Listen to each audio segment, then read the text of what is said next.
Hello students, our next topic is the molecular orbital theory. That is, molecular orbital theory was developed by F. Hunt and R. S. Mulliken in 1932.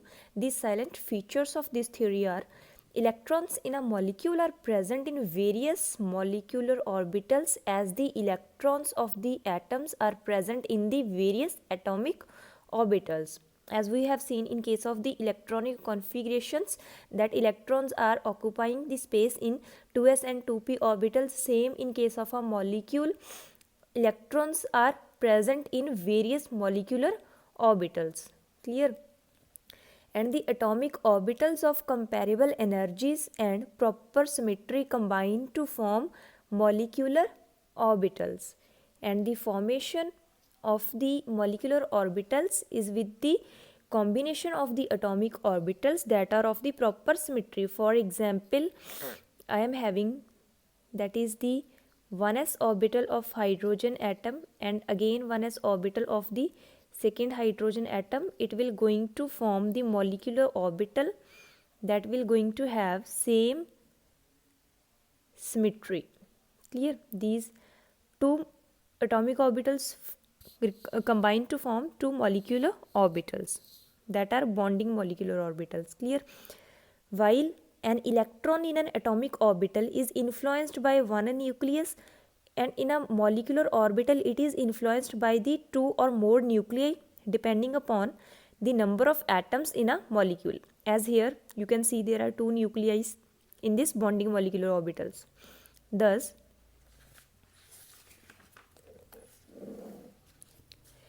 an atomic orbital is monocentric while a molecular orbital is polycentric. Centric means having more than one nuclei, because more than one atoms are involved in the formation of a molecular orbitals, and the number of the molecular orbital is formed is equal to the number of the combining atomic orbitals. Clear? And when two atomic orbitals combine, two molecular orbitals are formed. One is known as the bonding molecular orbital and the other one is known as the anti-bonding molecular orbital. And for bonding we are writing simple sigma, and for anti-bonding orbitals we are using sigma star to distinguish between both these bonding and anti-bonding molecular orbitals. And bonding molecular orbitals formed by the addition of the wave functions, and anti-bonding molecular orbitals are formed by the subtraction of the wave functions. And the next point is the bonding molecular orbital has lower energy and hence greater stability than the corresponding anti-bonding molecular orbitals. For example, we will again discuss this diagram, but first you can see from here, this is the atomic orbitals in this diagram, and lower one will be the bonding orbitals, and these are the anti-bonding. See, the bonding molecular orbital which is formed by the addition of the wave function, that is psi a plus psi b, will lie at lower energy than the atomic orbitals, and anti-bonding orbitals are lying above the atomic orbitals. Clear? Just as the electron probability distribution around a nucleus in an atom is given by an atomic orbital, the electron probability distribution around a group of nuclei in a molecule is given by a molecular orbitals. In the same way as electrons probability to be found in a nucleus in case of atom we have seen, same in case of the molecules also.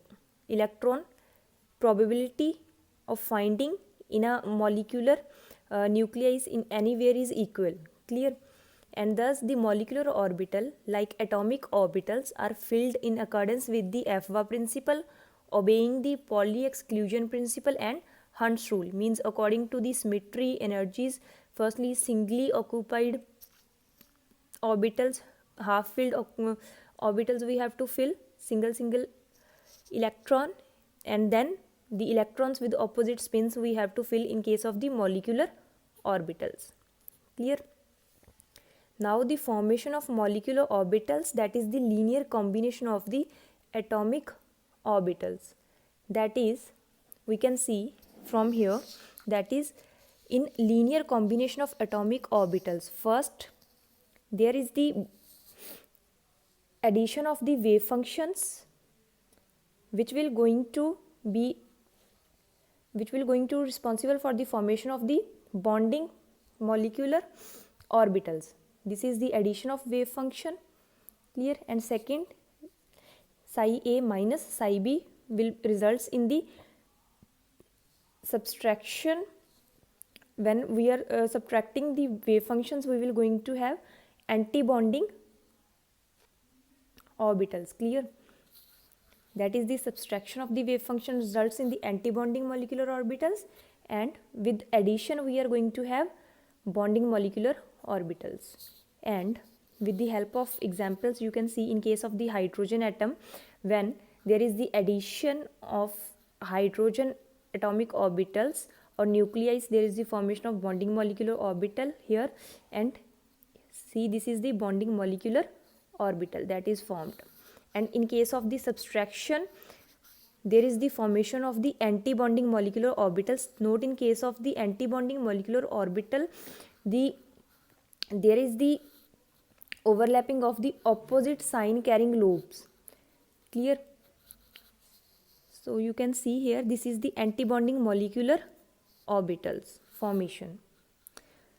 And again, now you can see the molecular orbitals, how you can represent with the help of the diagram. This is the sigma, that is the bonding molecular orbital, that is psi a plus psi b with the addition of the wave functions formed, and this is with the subtraction of the wave functions forming, and anti-bonding lying above the atomic orbital energy, and bonding orbitals lying below the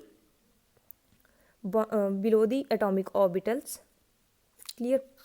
And then what are the conditions for the combination of atomic orbitals? The combining atomic orbitals must have the same or nearly same energy, as we have seen in case of the hydrogen atom. Same type of nuclei are combining to form the bonding or anti-bonding molecular orbitals.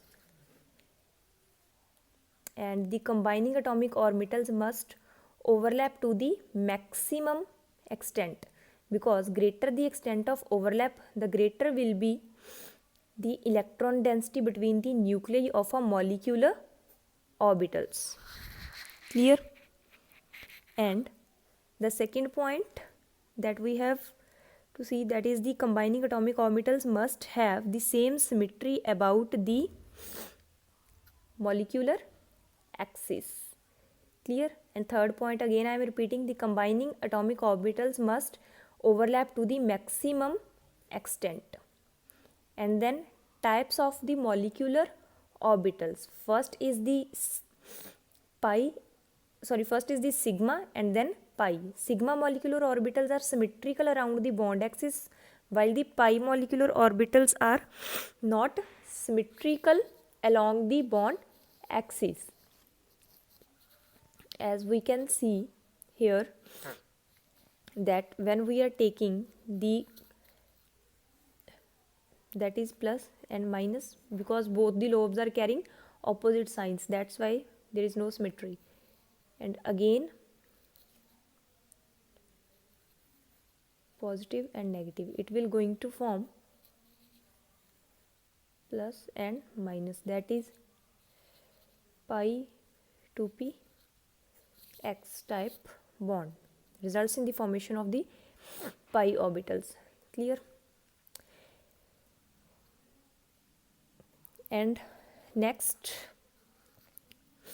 for example, the linear combination of 1s orbital centered on two nuclei produces two molecular orbitals which are symmetrical around the bond axis. Such molecular orbitals are of the type sigma and are designated as sigma 1s and sigma star 1s. For example, in case of hydrogen, as I have explained you earlier, that this is the formation of the sigma bond, that is the sigma 1s molecular orbital, and this will going to form sigma star 1s anti-bonding molecular orbital here, clear.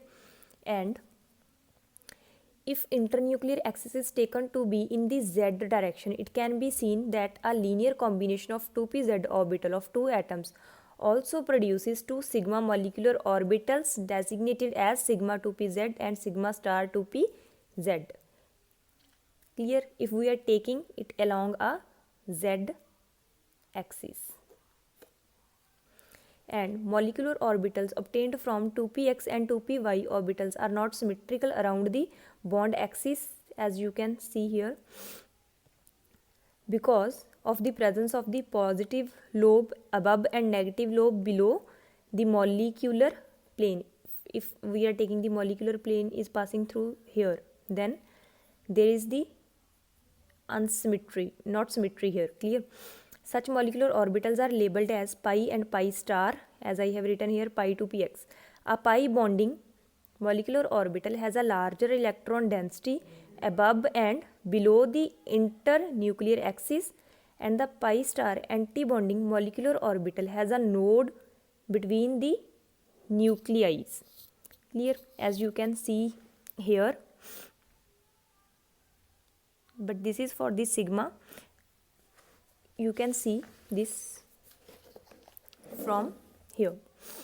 See, first this is the antibonding sigma molecular orbitals for hydrogen. First is antibonding and second is bonding.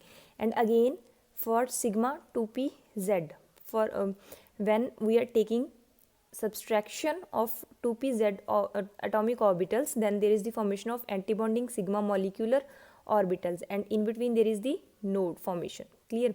And that is the bonding sigma molecular orbital formed when we are taking the addition of 2pz atomic orbitals. And then in case of 2px subtraction, there is the formation of pi star 2px antibonding molecular orbital, and in case of addition we are taking the formation of bonding pi molecular orbitals. Clear? So these are the energy level diagrams for different molecular orbitals.